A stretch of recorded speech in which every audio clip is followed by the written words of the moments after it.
नमस्कार, मैं हूं अंकित सिंह और आप देख रहे हैं किसान तक। आज तारीख है 1 जून।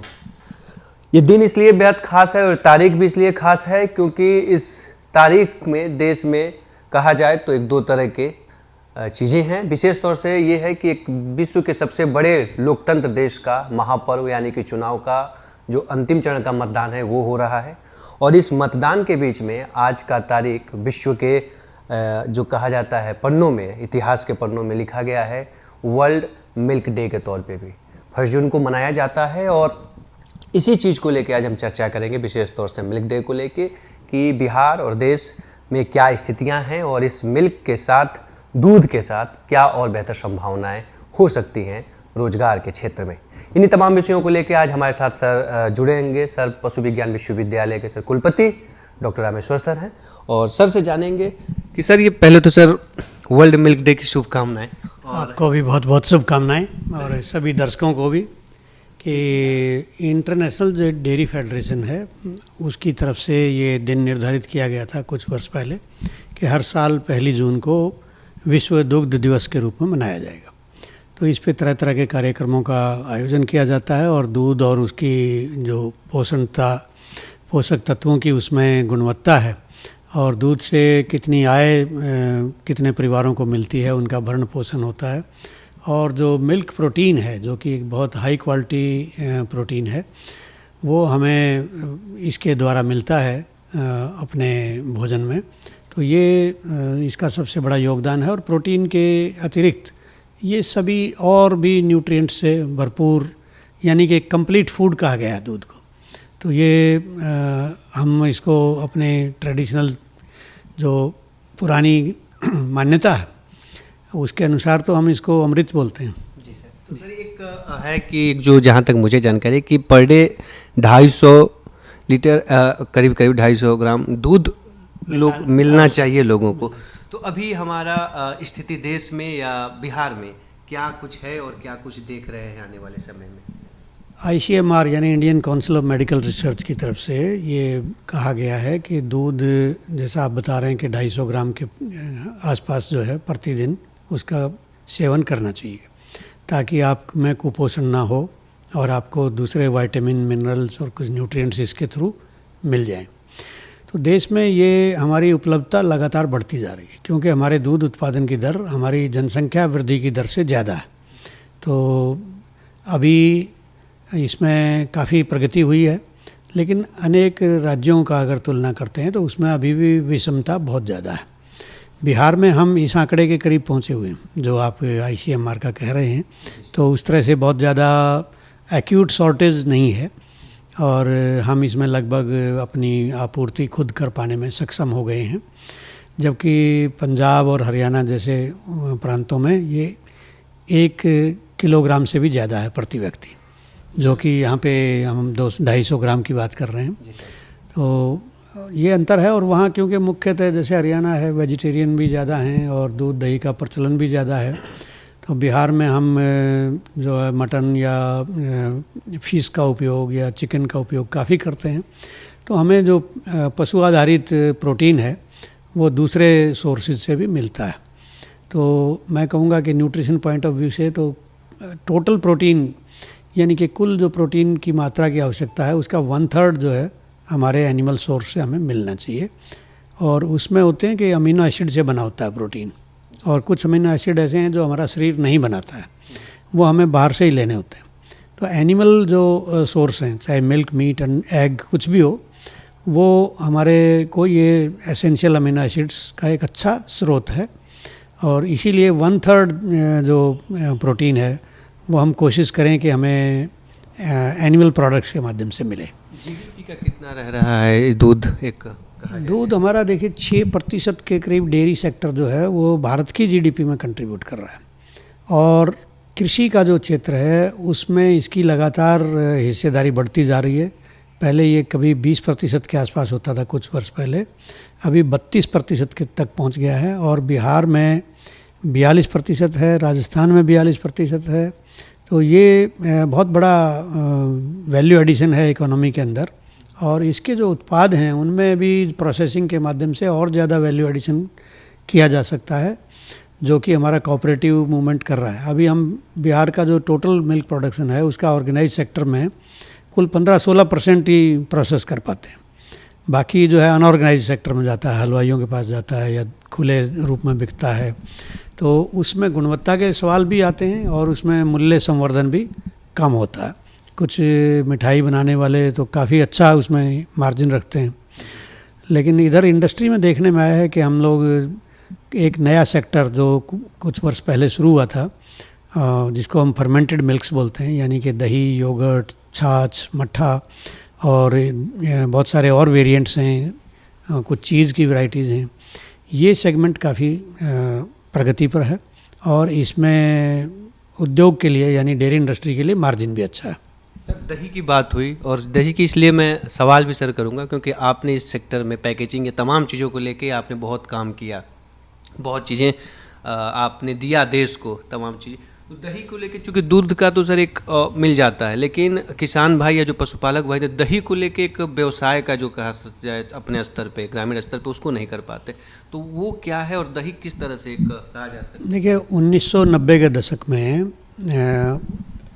जो ऑर्गेनाइज सेक्टर है उसमें दही बनाने का काम शुरू किया गया, लेकिन हमारे पास औद्योगिक स्तर पे इसको बनाने के लिए कोई स्टैंडर्डाइजेशन नहीं था, क्योंकि ये हलवाई के लेवल पे या घरेलू स्तर पे ही बनाया जाता था। आपने 2 लीटर 5 लीटर में दही लगा दिया और जैसा अच्छा बन गया तो बहुत बढ़िया बात है, अच्छा नहीं बना तो उसे किसी दूसरे पर्पज़ से उसका उपयोग कर लिया, उसका रायता बना लिया, उसकी कढ़ी बना लिया, उसका जानवरों को पिला दिया, तो वो बहुत बड़ा रिस्क नहीं होता था। लेकिन जब हम अगर 50,000 लीटर दूध से दही बना रहे हैं या 2 लाख लीटर दूध का दही बना रहे हैं, तो हमें गुणवत्ता के बारे में पूरी गारंटी होनी चाहिए।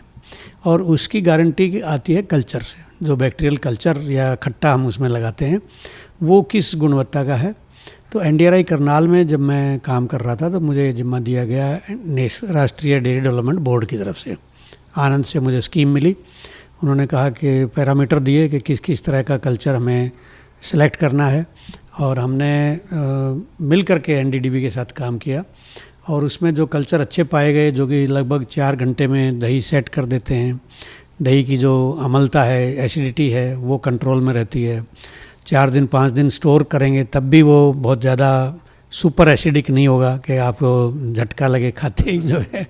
तो और उसकी जो फ्लेवर है वो अच्छी आएगी, पानी अलग नहीं होगा उसमें से, जिसको वे बोलते हैं हम लोग साइंस में।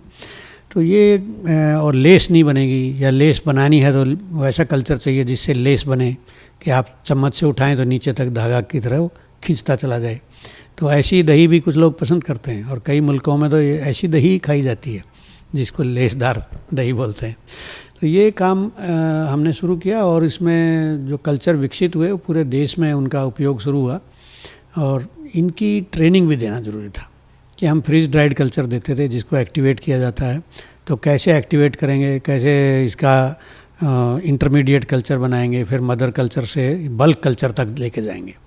तो ये बल्क कल्चर बनाना और दही को अच्छे से प्रोसेस करना, इसकी ट्रेनिंग भी हमने जो हमारे कोऑपरेटिव के प्लांट्स थे, जो यूनियन कहलाते हैं, उनके प्लांट्स हैं, और उनके अंदर जो टीम थी माइक्रोबायोलॉजिस्ट की या लैब में जो काम करते थे लोग, उनको हमने आनंद में बुला करके प्रशिक्षण दिया।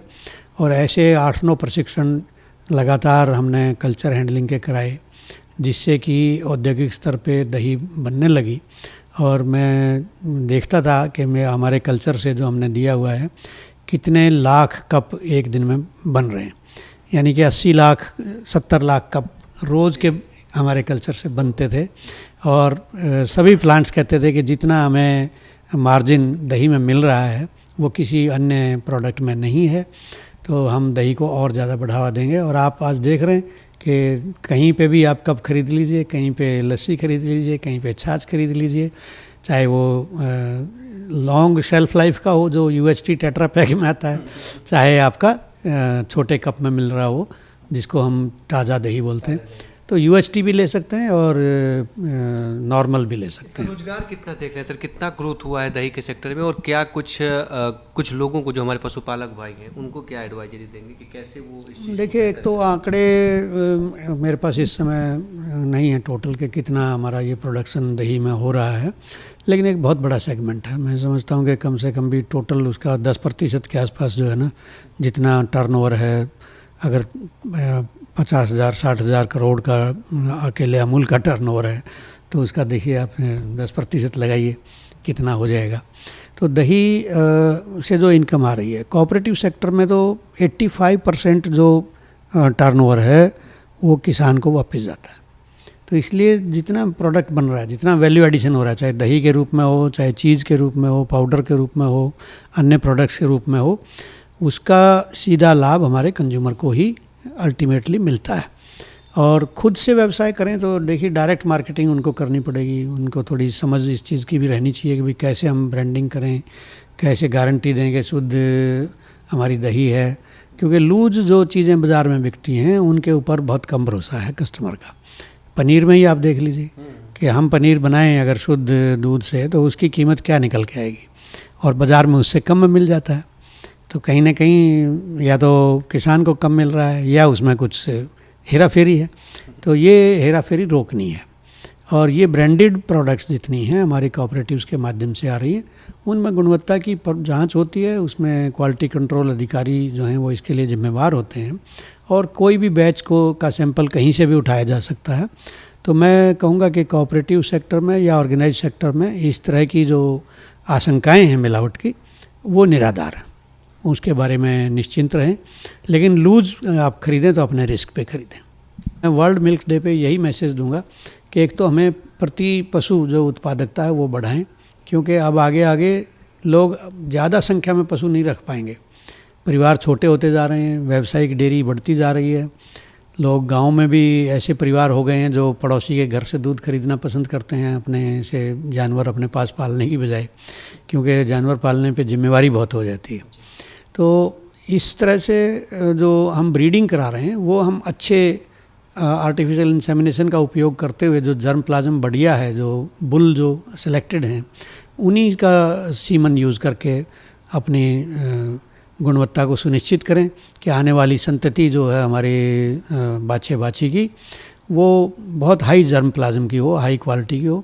उसको हम अच्छा चारा दें, अच्छा खली खिलाएं, अच्छे उसकी डाइट दें। हमने एक बासु फीड नाम की ऐप बनाई है, तो बासु फीड जो है आप उसको जोड़ सकते हैं इस वीडियो के साथ, अगर पहले भी किया है।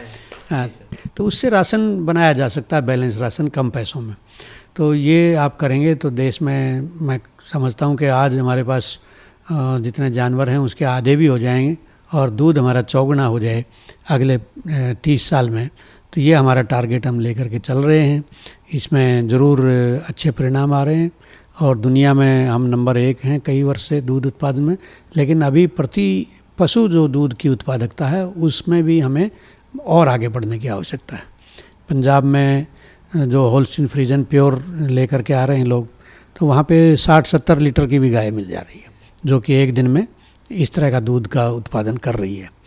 और साहिवाल पे भी स्कीम चल रही है, हमारी यूनिवर्सिटी में भी एम्ब्रियो टेक्नोलॉजी पे काम हो रहा है। हम लोग इन विट्रो फर्टिलाइजेशन के थ्रू साहिवाल की उच्च गुणवत्ता के पशुओं का उत्पादन कर रहे हैं। तो देश में टेक्नोलॉजी का उपयोग आएगा। अब छोटे किसान बहुत ज़्यादा टेक्नोलॉजी यूज़ नहीं कर पाते हैं, तो इसीलिए मैं कह रहा हूँ कि आगे आने वाला समय जो है वो ऑर्गेनाइज्ड डेयरी फार्म की तरफ बढ़ रहा है। तो दूध पे गुणवत्ता पे ध्यान दें, सामूहिक ग्रुप बनाएं ताकि आप प्रोसेसिंग वगैरह कर सकें, या कोऑपरेटिव मूवमेंट से जोड़ें। और ज़्यादा से ज़्यादा कोऑपरेटिव को बढ़ावा देंगे तो हमारे यहाँ जो छोटे किसान हैं उनको विशेष तौर से बहुत फ़ायदा होगा।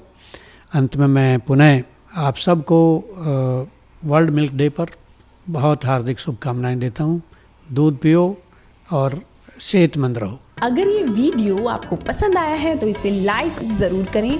अगर चैनल अभी तक सब्सक्राइब नहीं किया है तो कर लें और नोटिफिकेशन पाने के लिए बेल आइकन भी दबा दें।